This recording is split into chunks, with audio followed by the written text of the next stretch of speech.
आज गोटे चांचल्यकर न्यूज नहीं आई राजेंद्र ढोलकिया नुआपड़ा विधायक जे कि चलीगले मृत्युवरण कले ये आसन टी खाली पड़ी जे आसन टी जी जितब से आसन बीजेपी जितुची कि बीजेडी जितुची ये प्रश्न उठुची बीजेपी दीर्घ 24 वर्षर बीजेडी सरकार को मनमोहन सिंह नेतृत्व में चुरमार कर फपाड़ी देइचंती एथर बीजेपी सरकार। मनमोहन सिंह जे कि विचक्षण बुद्धिर मालिक जे कि 24 वर्षर सरकार को जे कि धर्मेंद्र प्रधान पारिले नहीं किंतु मनमोहन सामल तांकर विचक्षण बुद्धिर बीजेपी सभापति एथर बीजेडी की हराई देइचंती एवं नवीन एथर केबे लोक मैंने विश्वास कर नवीन पट्टनायक हारे बोली। नवीन पट्टनायक हारिबार मुख्य कारण होची पांड्यान को सी आगु आने द्वारा लोक मान भितर ओडिया अस्मितार भावना सृष्टि है। लोक मैंने कहले जदि आम भोट दबा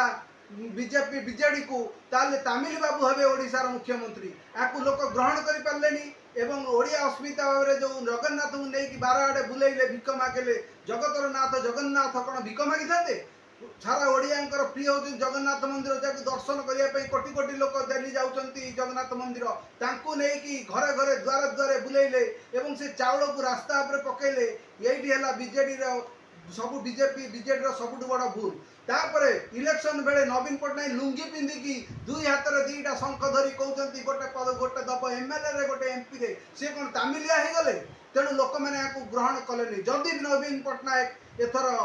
नुआपड़ा विजय हवा चाहती ताले पांड्यान को दल विदा करंतु सस्पेंड करंतु एवं मुख्य कथा हूँ एथर नवीन पट्टनायक आसन टी को विजय महापात्र बीजेडी टाणुआ नेता तेणु तांकु एवं बीजेपी छाड़ी नहीं सी सुपरस्टार अनुभव महांती को छाड़ी जोरदार लड़ई हम किए जितब किए हार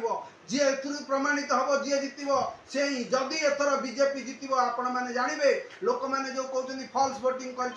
ईवीएम ट्रैम्पिंग कर संपूर्ण मात्रा भूल आउ जदि नवीन पट्टनायक जितबे ताले आमे हस्त प्रमाणित होबा जे प्रकृत में बीजेपी किसी गोटे कासादी कर जीति किंतु जदि नवीन गोड़टी बंचई पारुचंती आगामी 50 वर्ष पर्यंत बीजेडी ओडिशा रे शासन करिवो। रहिली नमस्कार।